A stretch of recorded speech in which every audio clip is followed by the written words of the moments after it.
రిలీజ్కి 3 days before మీ financial commitments clear చేశారని. ఈ రెండు ఎలా సాధ్యమైందో చెప్పండి sir. That is my last question. Sir, నా పేరు పైన ఉన్న ఆస్తులన్నీ బ్యాంకులో పెట్టి ఫైనాన్స్ చేసుకున్నాం. ఎవ్రీథింగ్, ఎవ్రీ సింగిల్ థింగ్ బ్యాంకుల్లో పెట్టి ఫైనాన్స్ చేసుకున్నాం. జీవితంలో ఒక సమయం వస్తుంది, ఎవ్రీథింగ్ ఉన్న కాయిన్స్ అన్ని తీసుకొచ్చి ముందు పెట్టేసి హెడ్స్ ఆర్ టేల్స్, హెడ్స్ అయితే గెలుస్తాం, టేల్స్ అయితే పోతాం.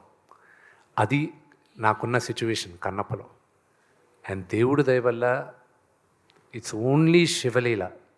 ఈరోజు మీరందరూ నేను గెలిచాను అంటున్నారు. ఇట్స్ ఆల్ బికాస్ ఆఫ్ శివలీల. నాకు ఇంకా నమ్మబుద్ధి కావట్లా. This success is entirely the audiences. And నిజమైన సినిమా ఆనెస్ట్గా తీస్తే ప్రేక్షకులు ఆదరిస్తారని ఇది ఒక నిదర్శనం అనేది నేను నమ్ముతున్నాను. సార్ విష్ణు గారు, శ్రీకాళహస్తి మహోత్సవం కల్పితం రెండు మిక్స్ చేశారు కదా. అయితే భక్త కన్నప్ప సినిమా చూశాక యాస్టీస్గా తీస్తే ఇది ఆడదు, చాలా వేరియేషన్స్ ఉన్నాయి. శివలింగం వాయులింగం గురించి ఆ ఆటవిక జాతీయ నాయకుడు దాడి చేయడం అనేది ఆ పాయింటే చాలా కొత్తగా ఉంది. అది నిజంగా ఉందా లేదా మీ క్రియేషనా? అది క్రియేషన్. అది నేను తీసుకున్న ఇన్స్పిరేషన్ ఎక్కడి నుంచి అంటే, ఇతను గజనీ మొహమ్మద్ వచ్చి సోమనాథ్ టెంపుల్ని కొల్లగొట్టి ఆ లింగాన్ని పగలగొట్టి వెళ్ళిపోయాడు. పగలగొట్టి అతను తీసుకెళ్ళాడు. అతను చేసిన దారుణం ఇంకా దారుణలేండి. ఆ లింగాన్ని తీసుకెళ్ళి ఏమన్నాడంటే, మెట్ల పైన వేస్తాను, మీ దేవుడు ఏం చేస్తాడో చూడండి, పగలగొట్టుకొని మెట్ల పైన వేసుకుంటాను. కానీ అదొక గొప్ప కథ ఉంది. మళ్ళీ అతన్ని చంపడానికి తమిళనాడు ఒక మహారాజు సేనాధిపతిని పంపిస్తాడు. అదొక అద్భుతమైన కథ. ఏ రోజైనా ఆ కథ తీయాలని నాకు ఒక ఆశ ఉంది. సో అది ఇన్స్పిరేషన్ తీసుకున్న. దండయాత్రకు వచ్చి వాళ్ళ లింగాన్ని తీసుకెళ్లాలనేది నేను ఆ హిస్టరీని ఇన్స్పిరేషన్గా తీసుకున్నాను. అదే మీ సినిమాకి సక్సెస్ ఫస్ట్ పాయింట్ అది నాకు తెలిసి. తర్వాత మీరున్న శరత్ కుమార్ పాత్ర చివరిలో అది మోహన్ బాబు గారు. సో ఆయన లేనిదే ఊహించుకోలేము. యాక్చువల్గా వేరే సినిమాలో మోహన్ బాబు క్యారెక్టర్ ఇలా ఉండదు. శివపురాణంలో చూసుకుంటే వేరే ఉంటుంది. అంత డీప్గా మీరు వెళ్ళి ఉండరు. గుడి కూలిపోతుంది, విమర్శిస్తే గుడి కూలిపోతే ఈయన బాడీ అంతా శివలింగం మీద పెట్టి ఆపుతాడు. అది క్లైమాక్స్. నేను అదే ఎక్స్పెక్ట్ చేశా, కానీ చివరిలో ఇది కంక్లూజన్ ఇచ్చారు. చాలా బాగుంది. అంటే విమర్శలకి ఎవరికి దొరకకుండా తీశారు. It's great. మీకు సక్సెస్ వస్తే మేము వచ్చినట్టు ఫీల్ అయ్యాం. Thank you. అదే చెప్పాను గురుగారికి. బ్రహ్మాండంగా యాక్ట్ చేశారు ఈయన. ఓకే, అందరూ all the best. Thank you so much. Vishnu Suresh గారు, కంగ్రాచులేషన్స్. Thank you. సినిమాలో అన్ని క్యారెక్టర్లు అద్భుతంగా ఉన్నాయి. ఎస్పెషల్లీ ప్రభాస్ క్యారెక్టర్ వచ్చినప్పటి నుంచి ఇంకా పీక్స్ మాట. అది అనుకుంటే ఈ లోపుగా క్లైమాక్స్లో భక్త కన్నప్పగా మారిన తర్వాత విష్ణువులో ఇంత గొప్ప నటుడు ఉన్నాడా అనిపించే విధంగా జీవించారు ఆ సీన్స్లో. అసలు నిజంగా అంత అద్భుతంగా అనిపించింది మాకే. జనరల్గా నేను సినిమాలు చూసినప్పుడు ఈ క్యారెక్టర్కి డెఫినెట్గా అవార్డు వస్తుంది అని ఫిక్స్ అయిపోతా. అవార్డు ఇవ్వచ్చు, ఏదైనా అవార్డు వస్తుంది గ్యారెంటీగా అని ఫిక్స్ అవుతా. అట్లా మీకు, అలాగే మీ అబ్బాయి చైల్డ్ ఆర్టిస్ట్కి డెఫినెట్గా తను కూడా అవార్డు కొడతాడు అనిపించింది. అంత గొప్పగా నటించారు. నిజంగా నటించారనికంటే జీవించారనిపించింది. అంత బాగా నచ్చింది సినిమా చూసినప్పుడు. ఇప్పుడున్న రోజులు ఇదివరకు అంటే ఏ సినిమా అయినా 100 days, 200 days, 170 days, 300 days, 350 days ఇట్లా ఆ సక్సెస్ రేంజ్ మనం కొలమానంగా పెట్టుకుంటాం. అప్పుడు అలా జరిగేది. కానీ ఇప్పుడు ఎన్ని వందల కోట్లు గ్రాస్ కలెక్ట్ చేస్తుంది అనేది ఇప్పుడు మెయిన్ అయిపోయింది. ఎన్ని రోజులు ఆడింది అనేది కాకుండా ఎన్ని వందల కోట్లు కలెక్ట్ చేస్తుంది. సో ఈ సినిమా ఎన్ని వందల కోట్ల క్లబ్లోకి చేరబోతుంది అని మీరు అనుకుంటున్నారు? I have no idea, no clue అండి. ఆనెస్ట్గా ఇదంతా ఎన్ని లక్షల మంది ఈ సినిమా చూస్తారన్న కౌంట్ ఒకటే మేము చూస్తున్నాం. సో ఫర్ 1,50,000 ఈరోజు మధ్యాహ్నానికి 2 PM లెక్క చెప్తున్నాను. మనకి వేరియస్ ప్లాట్ఫామ్స్లో ఉన్న count, number of tickets sold, theatres దగ్గర ఆడియన్స్ మధ్యాహ్నం, ఈరోజు మధ్యాహ్నం సాటర్డే ఆఫ్టర్నూన్ 2 o'clockకి 15 lakh people, 15 లక్షల మంది ఈరోజు సినిమా చూసేస్తున్నారు. ఈరోజు ఫస్ట్ షో కలెక్షన్ వరకే అది. అంటే అది ఇంకా ఈ సంఖ్య పెరుగుతుంది ఈరోజు, ఎందుకంటే మాకున్న డేటా 2 PM దాకే. సో ఈరోజు ఈ సంఖ్య ఎక్కువ పెరగాలని నాకుంది.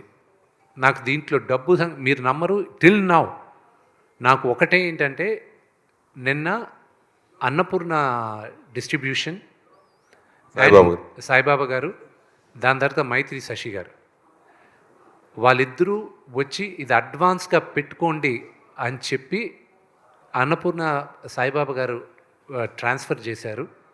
శశి గారు డబుల్ డిజిట్ నెంబర్తో ఒక డీడీ తీసుకొచ్చి ఇచ్చారు.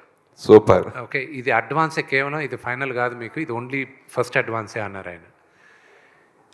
ఆ నంబర్లు చూసి I was like thank you అనుకున్నాను. బట్ నా ఎయిమ్ ఏంటంటే సురేష్ గారు, my aim is purely one thing.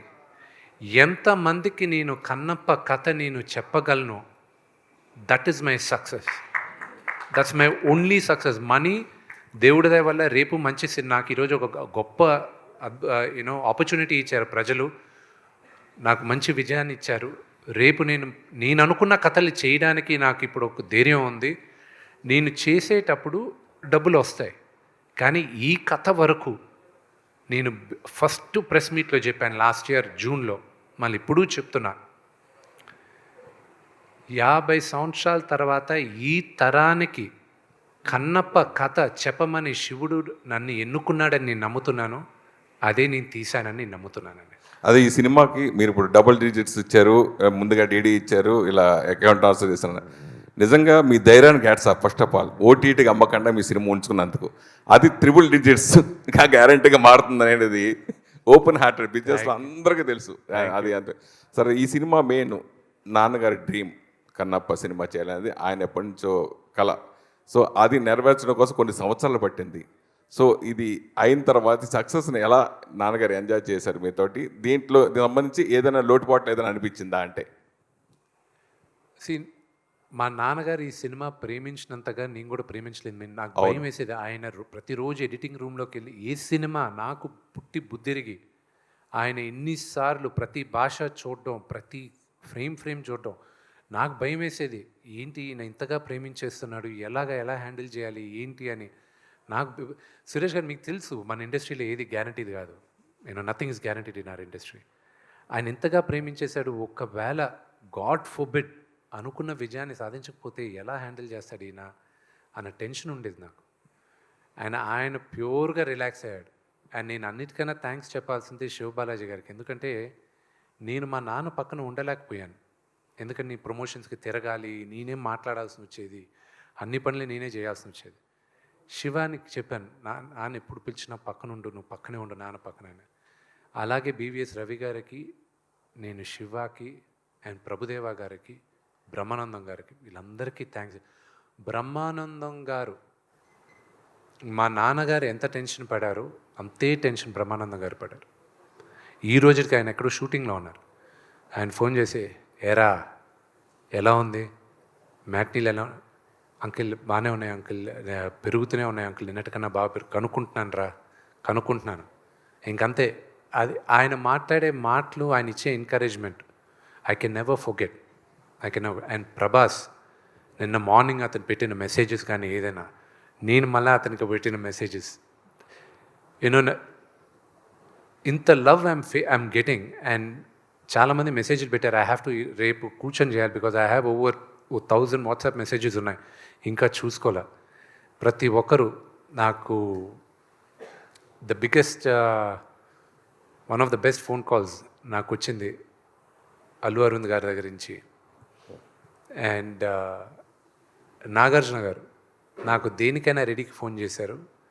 దాని తర్వాత ఒక 13 సంవత్సరాల తర్వాత నేను ఫోన్ చేశారు. And I was like, uncle మీతో ఎప్పుడు మాట్లాడినా నాకు ఒక ఫ్యాన్ బాయ్ మూమెంట్ లాగా ఉంటుంది. I'm so grateful. లేదు విష్ణు, నేను ముందు నాకు మార్నింగ్ కనుక్కున్నాను, దాని తర్వాత మధ్యాహ్నం కనుక్కున్న తర్వాత నేను మళ్ళీ అడిగాను మా వాళ్ళని, మీరు చెప్పేది నిజమేనా అని. అవును, అయితే నేను మోహన్ బాబు గారికి ఫోన్ చేస్తే చేయమంటారా అని అడిగాను నేను వాళ్ళని. ఎందుకంటే మళ్ళీ నేను ఫాదర్కి ఫోన్ చేయాలి కదా. అందుకే ఫాదర్కి చేసిన తర్వాత నీకు చేస్తున్నాను. Congratulations, you enjoy it. నేను చూసిన తర్వాత నేను చెప్తాను. Everybody are saying you did a great job అన్నాడు. ఇంత పెద్ద సక్సెస్ అయిన తర్వాత డెఫినెట్గా అందరూ కూడా ఈ విజయోత్సవంలో ప్రభాస్ని ఎక్స్పెక్ట్ చేయొచ్చా? నా సోదరుడికి ఇష్టం లేని పని, నేను మొహమాటం ఉండేది, ఇబ్బందికరమైన ఉన్న పని నేను ఎప్పుడూ అడగను.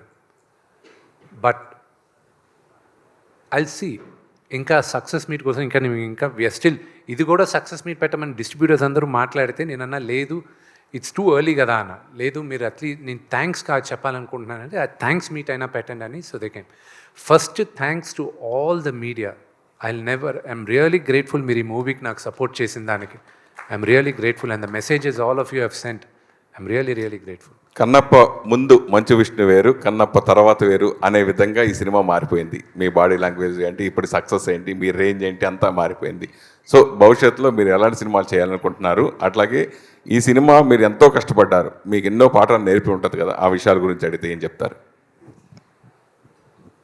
నాకు ఈ సినిమా విపరీతంగా నేర్పించింది హ్యూమిలిటీ, అనుకువగా ఉండాలని.